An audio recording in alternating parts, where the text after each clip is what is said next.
The Tom Woods Show, episode 736. Prepare to set fire to the index card of allowable opinion. Your daily dose of liberty education starts here. The Tom Woods Show. Hello, everybody. Tom Woods here. I'm doing a bit of a potpourri episode today. I think I called yesterday a potpourri episode, but that's not really true. There was a pretty obvious theme running through yesterday, but today, it's just a bunch of things I got, and let's see what sticks here. I'm going to play you in a little while an excerpt. Well, not an excerpt. I guess I'm going to play you the whole thing. An interview I did at the end of the Mises University program in July of this year, 2016, with an attendee. And you have to bear in mind, I was pretty tired. It had been a very intense week, and this was quite literally the very last thing I did at Mises University. But I just happened to find it the other day on YouTube, so I thought, what the heck? I don't even remember what I said. So I hope it wasn't too terribly embarrassing, because I'm going to just play it for you in a little while. But before I do that, let's cover a few other things. First of all, today I was thinking of doing an episode on left and right. What do the terms mean? Because I get a lot of people saying it's not helpful to divide people into left and right. There's no such thing as left and right. I'm sick of the left-right paradigm and this and that. And to some degree, I get that. Because I do think, to some degree, the left-right paradigms, I hate that stupid term, has obscured a lot, and it has divided people in a fairly cartoonish way in a lot of cases in modern America. But that doesn't mean that the terms left and right have never been useful or couldn't continue to be useful. I actually do believe there are such things as left and right. I absolutely believe that. And I think you can understand the world much more clearly if you understand the difference between left and right. Now, where libertarians fit into that, I also don't buy that libertarians occupy some ethereal space above left and right. I don't buy that either. I think no doubt there are some aspects of libertarianism, frankly, that do come from the left. But I don't think it's helpful to view it as a leftist movement, ultimately. Now, that, to some degree, that's some of my prejudices talking, I will admit. But I think if you understand what leftism fundamentally is, then the stuff I'm talking about in this show does not qualify. So at some point, I think I am going to hash that out and just talk about, these are things we associate with the left. And this is why, for example, I can look at the Catholic Church and say there are leftists and there are traditionalists. And even there, you get people who say, there's no such thing as liberal or conservative Catholicism. There's just Catholicism. That's false. That is absolutely demonstrably false. There absolutely are people who are left liberal Catholics, and there are people who are conservatives or traditionalists. And because there are people who say, all you have to do is be orthodox. There's no liberal or conservative. There's just believing what a Catholic believes. But there's an orientation too. There's an orientation. There's a way you respond to the way you think about liturgy, for example, is conservative or liberal. Yes, you can, strictly speaking, hold all the absolutely required aspects of Catholic belief and still be a leftist when it comes to liturgy, and therefore be wrong about liturgy. So it's a total cop-out, and I'm going to just speak frankly. It's a cop-out by cowards who don't want to openly take a side to say there's no such thing as left and right in the church. There 100% absolutely is. So to heck with all that. And maybe I'll link to the episode I did with McCaffrey on the church. Why not? Let me get my notepad out here. You hear that sound? That's me flipping through the old notepad here. Episode 736. Let's put McCaffrey. All right. Now, did you realize this whole thing that I'm talking about here about left and right? This is the topic I just got done saying I'm not going to talk about. And then here I go, blah, blah, blah, blah, blah, blah. Well, it turns out that to tide you over until I do get to this, episode 262 did cover this topic. What do left and right mean? Episode 262. So you can always head over to good old tomwoods.com/262 to think about that. And who knows, maybe when I do talk about it, I'll just be repeating episode 262. I hope my thought has evolved over time since we did that episode. Anyway, all right. What are we going to talk about today? Well, before I turn to the recording that I have for you where I say some rather radical things. I'm too tired at that point, too physically and mentally exhausted to be anything other than my normal radical self. So, before we get to that, I want to talk about an interesting piece I read just today over at Mises.org, and I will link to that. It's a piece by Jonathan Newman, whom we've had on the show, and Tate Fegley, and they have a piece called "The App Store Renders Government Irrelevant." Now, why do I find this piece interesting? It's not just because it mentions me, although that's actually how I found out about it, because when they link to one of my podcast episodes, and for some reason when people link to me, I get a notification about it. So I looked into it, followed it back, and I read their piece, which I hadn't seen yet.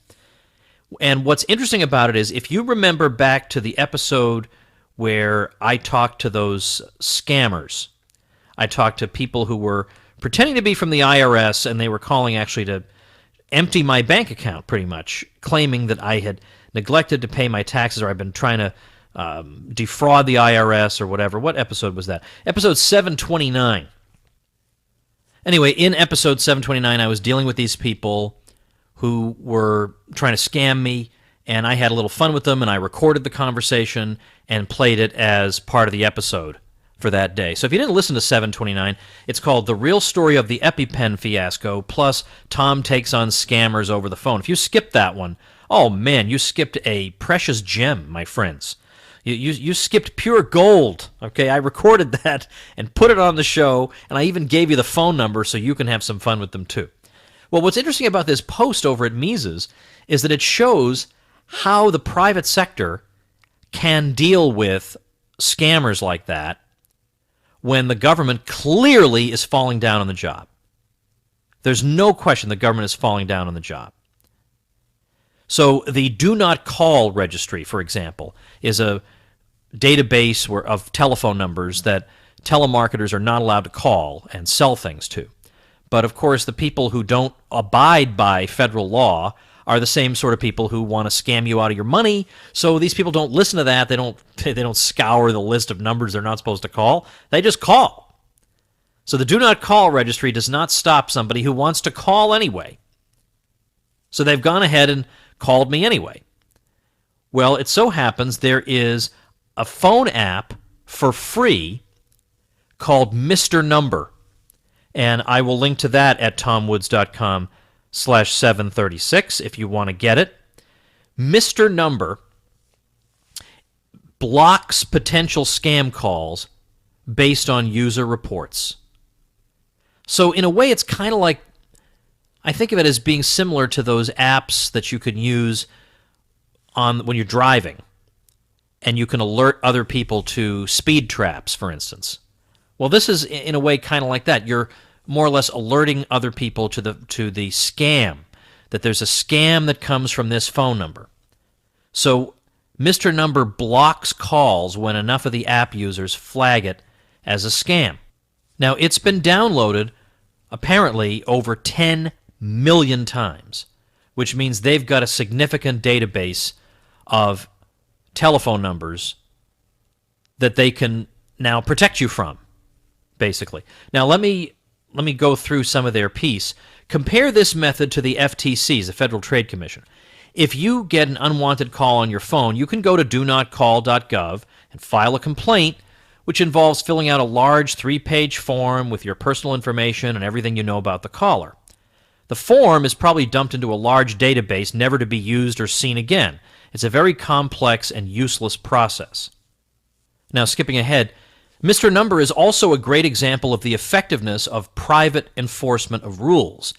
If the government finds that people are not following its rules and it's a priority that those rules be enforced, it almost invariably responds by 1. Increasing law enforcement resources dedicated to detecting and arresting people, and or 2, increasing the severity of punishment through higher fines and longer prison sentences. If it's not a priority, as the Do Not Call registry appears to be, then the government does little to nothing. And then the two authors go on to say that a lot of people think that the state has a comparative advantage in rule enforcement because of its monopoly on force. But then they urge us to think about how few times when we're presented with the opportunity to commit a crime, we choose not to commit the crime simply because of our fear of being caught. And so they say that a relatively small amount of the order we observe is actually due to the government's use of force or threat to use force. So if, like Gary Becker, we model criminal behavior as just weighing the benefits of criminal activity versus the costs of any potential punishment, well, then you would expect us to be committing a lot more crimes than we actually do, because people don't just weigh things like that. Because as the authors point out, all of us can think of opportunities we've had to commit crimes. You could steal a package on somebody's front porch, or you could be walking by somebody's unattended garage full of valuables and walk away with some of them, knowing that nobody would see you. And yet we're not committing these crimes. And so it turns out that actually something other than the threat of government punishment is keeping us from committing those crimes. Likewise, most businesses understand that they need their reputation. If their reputation is ruined, their business is ruined. So when it comes to law enforcement, issues like that, we just tend to assume that we owe what peace and what civilization we enjoy to government and its threat of force. But as they argue in this piece, this does not seem to be as much the case as you would think. And that a lot of us are refraining from committing crimes for reasons other than fear of punishment. Likewise, there are a lot of not just things we avoid doing, but things we positively do that we're not strictly compelled to do.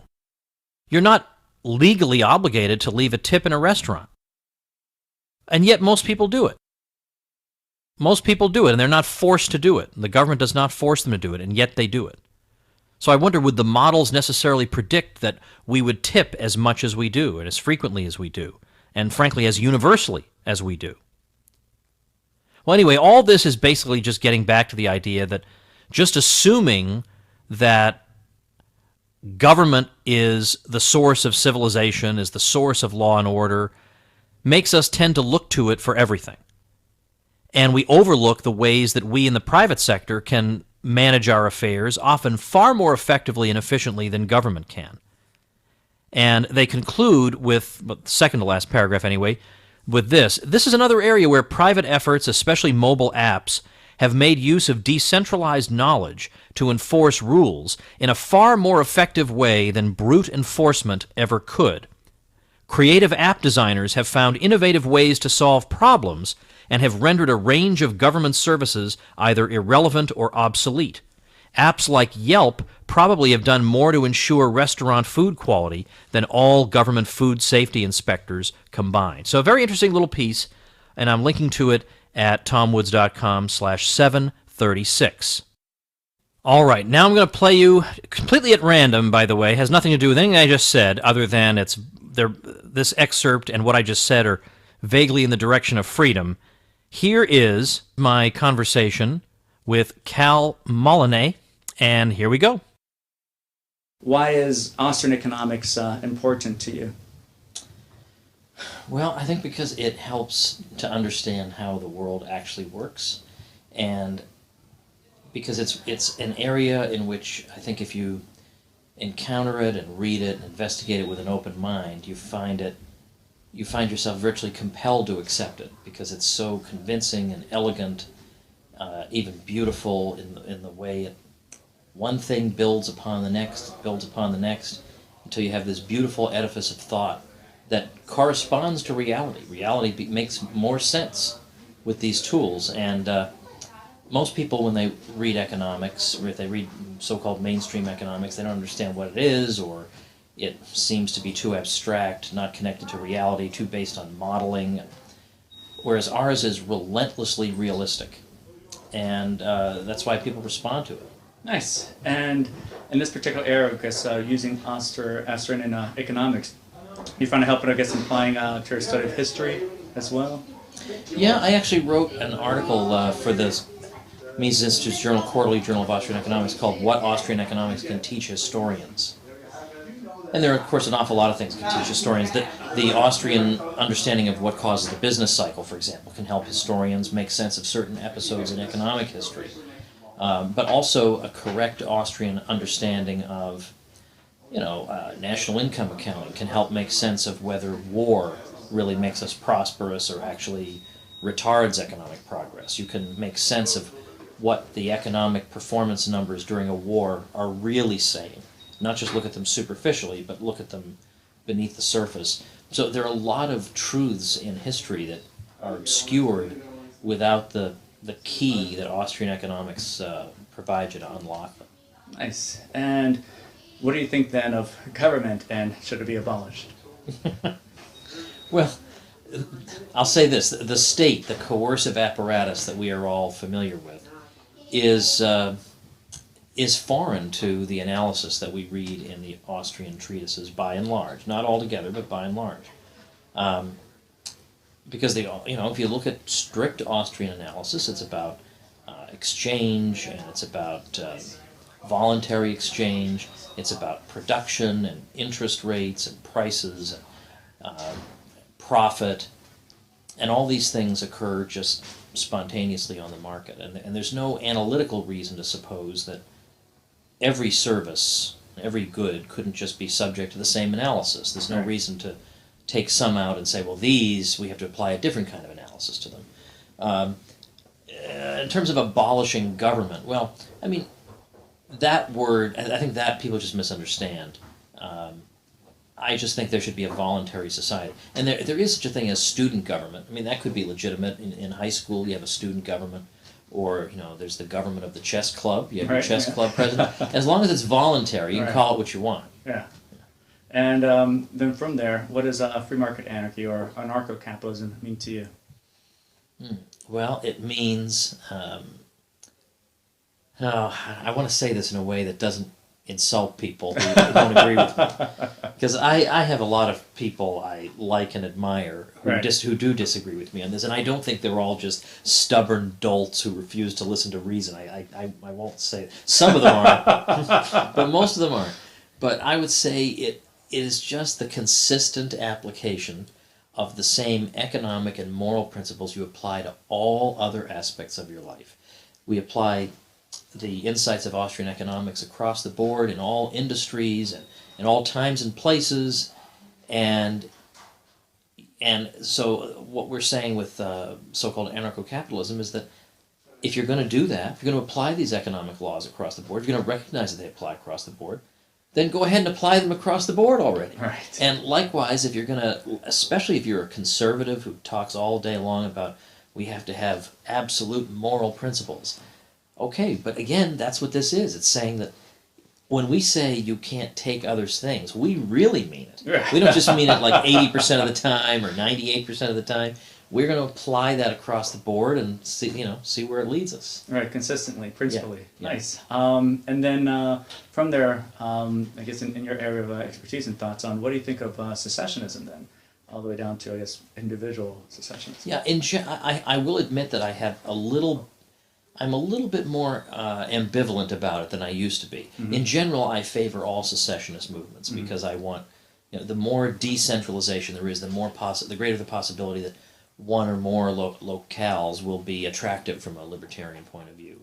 But the larger political units get, the fewer constraints there are on them, because the ability for people to exit that political unit is constrained. If I have to fly, or move 1,000 miles away to escape a particular jurisdiction, some people just can't afford to do that. Right. But if I have to move only 1,000 feet, that puts a check on them. So I generally favor that. But on the other hand, I have to admit there are cases where if I know that the seceding people are seceding because once they secede, their intention is to do great physical harm to a particular minority within their borders, it's hard for me to just say, oh, this is morally very clear. Of course, we always favor secession. I'm still working that one out, to be honest with you. But inherently, though, a lot of people think, well, there's going to be a lot of violence, but I guess we look like the eastern part of Europe when USSR collapsed, it wasn't really violent at all. Yeah, Norway seceded from Sweden. I mean, there are plenty of cases of peaceful secession. There's no reason for secession to have to be violent. No particular reason. It's just a decision that we want a borderline drawn in a different place from where it is now. There's no reason for violence with that. Beautiful. And here in Rothbard's library, do you consider yourself an enemy of the state? Yeah, I guess I do. Well, thank you so much for being a champion of liberty, sir. It's been a pleasure being in your lectures and being part of the Mises Institute this summer. This has been a wonderful week. Thank you very much. All right, now before I let you go, I want to tell you that tomorrow, episode 737, I've already recorded it, it's ready to go, is one of my favorite episodes yet. And I went through a phase where I was saying that about a lot of the episodes, so people stopped believing me, but I don't say that just to have something to say. And I love tomorrow's episode on the general theme of America First, because Bill Kaufman has a book called America First. Where is it? Right here. Subtitle is It's History, Culture, and Politics. And he talks about not just the America First movement, but we do talk about that, but a lot of the literary figures in American history who were non-interventionists. And we get all the way to the 1990s. We have a little bit to say about the current election cycle. But it is fantastic because Bill, there's nobody like him. They really broke the mold with Bill Kaufman, and if you've heard him before, you know what I'm talking about. So please, please, please don't miss that. I want to tell you, especially for people who live in Iowa or are interested in Iowa, it's a site called DietZforIowa.com. Dietz is D-I-E-T-Z, then the number 4, Iowa.com. And it's a Tom Woods Show listener who wants to chronicle news in Iowa, which of course is a politically significant state, from a libertarian perspective. But he's also talking about Iowa sports, all kinds of things revolving around Iowa. It's worth checking out. He's got a podcast that he's starting up. He's got several posts, but his aim is to give Iowa basically a liberty voice. And I know plenty of liberty people in Iowa, and I have no doubt that they would welcome the addition of DietZforIowa.com. So I'm going to link to that as the listener website mentioned at tomwoods.com/736. Remember, you get all kinds of goodies if you start your blog through my link. So before you get started, make sure and check out how to do that. tomwoods.com/publicity is the page for that. All right, tomorrow, one of my favorite episodes ever, and then if all goes well, Friday, which will be episode 739, we're going to do that debate on the creation of the State of Israel between two libertarians, and wow, is that going to be some hot stuff. Thanks for listening. Become a smarter libertarian in just 30 minutes a day. Visit TomWoods.com to subscribe to the show for free, and we'll see you next time.